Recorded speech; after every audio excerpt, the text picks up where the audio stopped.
আসসালামু আলাইকুম সুপ্রিয় দর্শক মণ্ডলী, আজকে আপনাদের সামনে উপস্থিত হয়েছি।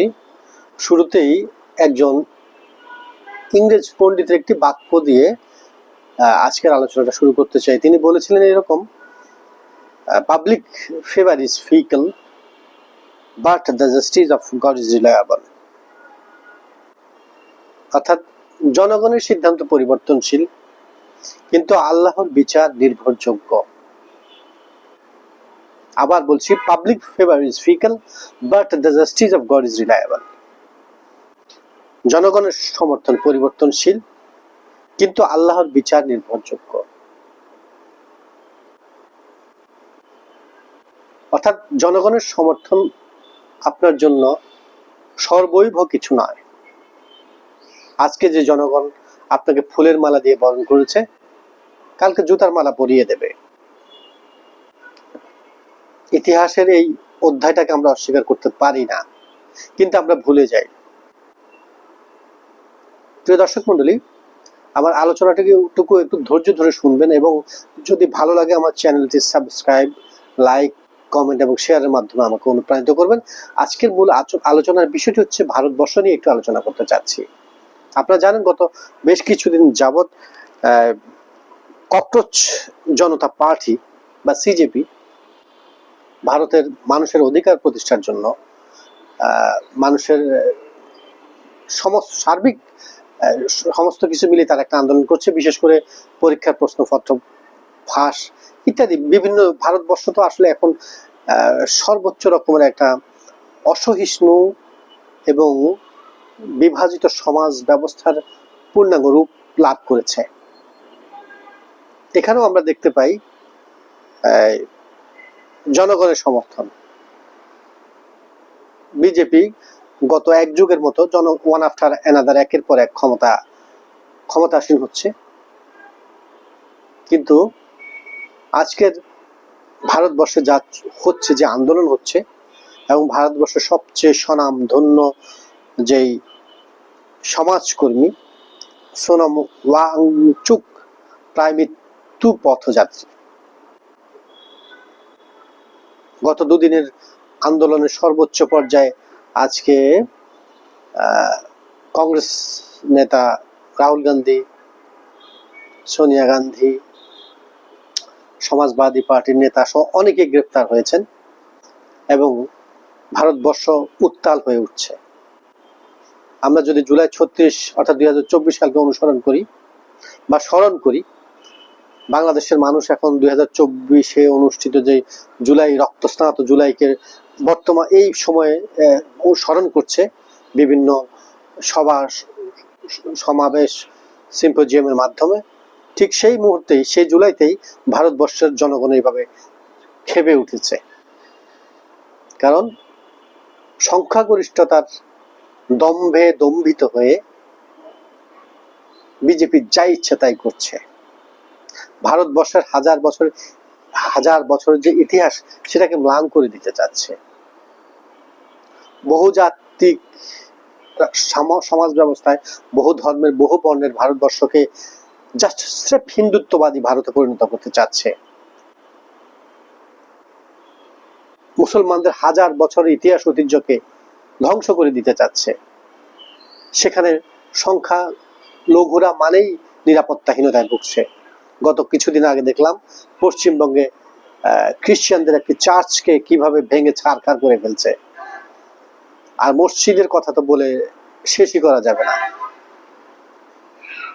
যদিও ইতিমধ্যে বিগত নির্বাচনে আমরা দেখেছি পশ্চিমবঙ্গে বিজেপির বিজয় হয়েছে, সেখানে সংখ্যাগরিষ্ঠতা পেয়েছে, কিন্তু সংখ্যাগরিষ্ঠতা মানেই এই নয় যে আপনি যা ইচ্ছে তা করবেন। আমাদের দেশও যে পতিত ফ্যাসিবাদ পালিয়ে যেতে হয়েছে, তারাও সংখ্যাগরিষ্ঠতার মধ্যেই ছিল।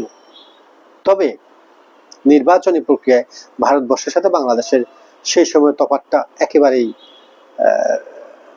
মানে বিবেচনা নিতে হবে। এটা যুক্তিযুক্ত হবে না। অর্থাৎ বাংলাদেশের নির্বাচনে যথেষ্ট প্রশ্ন ছিল, কিন্তু ভারতবর্ষের নির্বাচন জনগণ ভোট দেয়।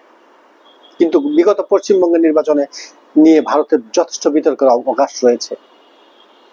সেখানে লক্ষাধিক ভোটারকে, প্রায় 1 কোটির মতো ভোটার বা 96 লক্ষের মতো ভোটারকে বিভিন্ন অজুহাতে ভোটার লিস্ট থেকে বাতিল করে দেওয়া হয়েছে, এবং পশ্চিমবঙ্গে বিজেপির বা আসাম ত্রিপুরা মিলিয়ে তাদের বিজেপির বিজয়কে নিশ্চিত করা হয়েছে। যাই হোক, ভারতবর্ষের প্রসঙ্গে চলে আসি, বা বর্তমান যে আন্দোলনের প্রেক্ষাপটটা সেটাকে সামনে নিয়ে আসি। তো সোনাম ওয়াংচুক তিনি একজন প্রকৌশলী, শিক্ষাবিদ এবং সমাজকর্মী। তিনি এই ককরোচ জনতা পার্টির দাবির সমর্থনে অলরেডি প্রায় মৃত্যু পথযাত্রী, এবং সেই ধারাবাহিকতায় ভারতের লিজেন্ড যারা, যেমন শাবানা আজমি, জাভেদ আখতার, প্রকাশ রাজ সহ রাজনৈতিক প্রত্যেকটা দলের নেতৃবৃন্দ এখন দিল্লির যন্তর মন্তরের পথেই অবস্থানে ব্যাপৃত রয়েছেন। ইতিমধ্যে আজকে মমতা বন্দ্যোপাধ্যায় এই বিষয়ে কথা বলেছেন, এবং তিনিও আন্দোলনের সংহতি প্রকাশ করে নিজেও হয়তো রওনা দিতে যাচ্ছেন। তো বলতে চাচ্ছিলাম যে ভারতবর্ষের যে ইতিহাস, সেই ইতিহাসকে ভুলুণ্ঠিত করে যে কর্তৃত্ববাদী অসহিষ্ণু একটা ধর্মীয় দর্শনকে মানুষের ঘাড়ের উপর চাপিয়ে দিতে চেষ্টা করেছিল ভারতের বর্তমান শাসক শ্রেণী, সর্বস্তরের জনগণ সেটার বিরুদ্ধে এখন ফুঁসে উঠেছে। ঠিক এই প্রেক্ষাপট নিয়ে এই আলোচনায় যদি আমরা এই মুহূর্তের বাংলাদেশকে বিবেচনা করি, যে আমাদের যে জুলাই 36 হলো, আমাদের 2024-এর ফেব্রুয়ারিতে যে নির্বাচন হলো, সেখানে গণভোটের প্রশ্ন ছিল, জুলাই সনদের একটা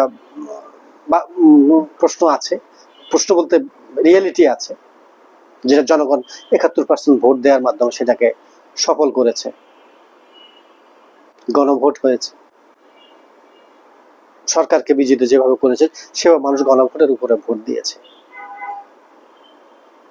অতএব দল হিসাবে সংখ্যাগরিষ্ঠতা পেয়ে বিএনপি যেটা করছে, দিল্লির ঢেউ আবার বাংলায়ও চলে আসতে পারে, বাংলাদেশেও হয়ে যেতে পারে। অতএব সরকারের প্রতি উদাত্ত আহ্বান জানাবো, যেন মানুষের অধিকারকে নিয়ে কোনো প্রকার চালাকি করা না হয়। কারণ মনে রাখতে হবে, public favour is fickle, but the justice of God is reliable. আমাদেরকে শিক্ষা নিতে হবে, দর্শনের বাহিরে দুনিয়া চলবে না, যুক্তির বাহিরে চলবে না। আর ধর্ম হচ্ছে মানুষের অস্তিত্বের প্রশ্ন, আত্মার বিকশিত করার যে সুপ্ত, যেটাকে বলবো দর্শন, যদিও ধর্ম এবং দর্শন দুই জিনিস, ধর্মের আধ্যাত্মিকতার প্রশ্ন আছে। ধর্মীয় অনেক বিষয় যুক্তি দিয়ে মেলানো যাবে না, কিন্তু সেটা ঘটছে, সেটা ঘটবে।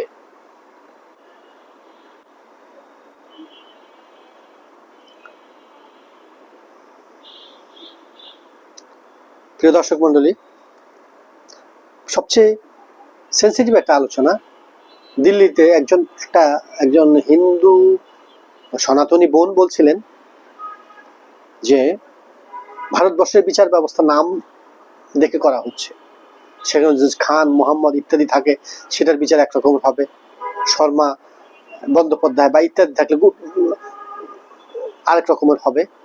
সে এইভাবেই বলছিল, যদি আমি কালকে কারাগারেও থাকতে পারতাম, যদি আমার নাম, আমি হিন্দু না হয়ে মুসলিম হতো, বিষয়টা এইভাবে। অতএব বহুজাতিক ভারতবর্ষের বিপর্যয় আমরা আমাদের সামনে একেবারেই দৃশ্যমান। ভারতবর্ষের এই অধঃপতন পুরা দক্ষিণ এশিয়াকে ক্ষতিগ্রস্ত করতে পারে। বিজেপির যে ধর্মীয় উগ্রবাদ ভারতীয় 140 কোটি জনগণের উপর চাপিয়ে দিয়েছে, সেখানে ভারত সর্বোচ্চ রকমের ক্ষতিগ্রস্ত হওয়ার সম্ভাবনা পরিলক্ষিত হচ্ছে।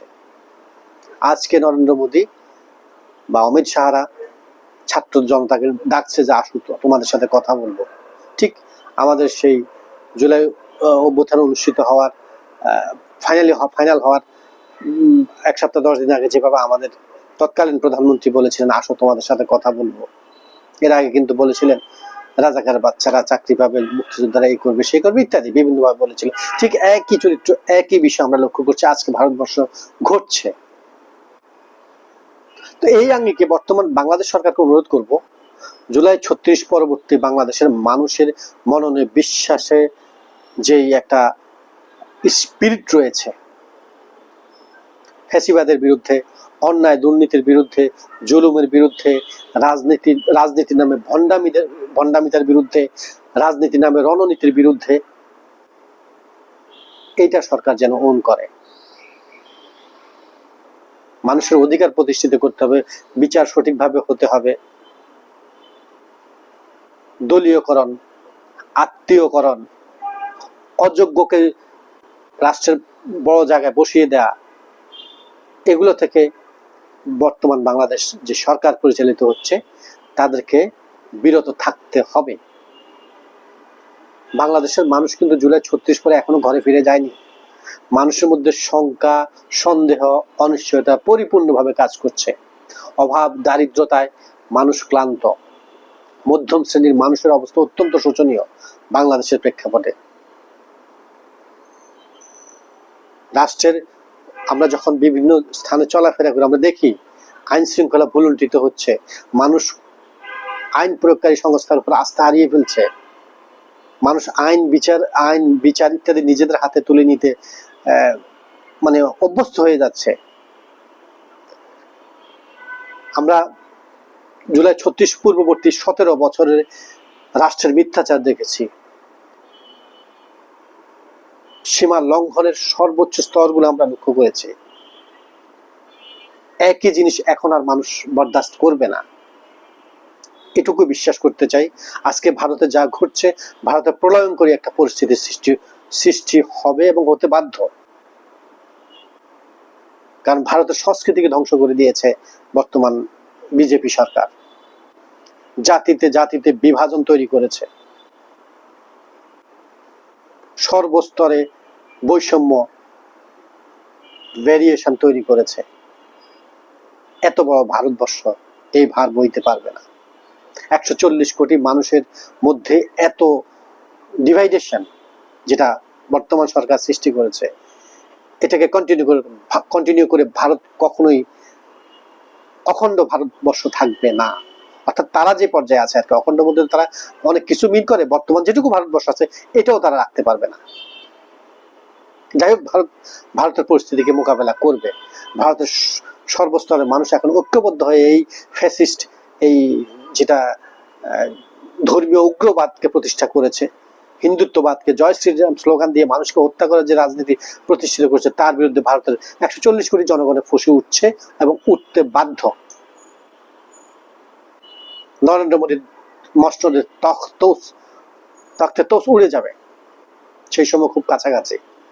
তা আমরা সমস্ত কিছু আলোকে বাংলাদেশ সরকারকে এই বিষয়গুলো অনুধাবন করার জন্য অনুরোধ করব। শহীদ জিয়ার দল, বেগম জিয়ার দল, মানুষের সফট কর্নার একটা বিশাল জায়গা বিএনপির প্রতি রয়েছে। জনগণের প্রত্যাশাকে হাসির ছলে উড়িয়ে দিয়ে, জনগণের গণরায়কে, জুলাই সনদকে হাসি তামসায় নিয়ে গিয়ে, কিংবা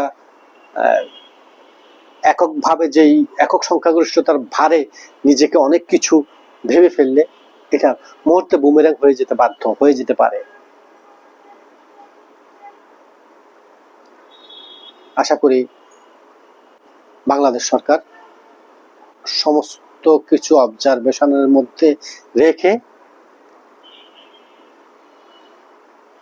জুলাই 36 যেই ঐতিহাসিক রক্তস্নাত যে বিভৎসতা, সেই আলোকে যে গণভোট, সরকারের প্রতি মানুষের আস্থা সম্পূর্ণ বিবেচনায় নিয়ে বাংলাদেশকে সঠিক পথে পরিচালিত করবে এবং সরকারের মধ্যে ঘাপটি মেরে বসে থাকা যেসব দুর্বৃত্ত আছে বলে এখনো জনগণ মনে করে, সরকার সেসব বিষয় থেকে সতর্ক থেকে রাষ্ট্র পরিচালনা করবে।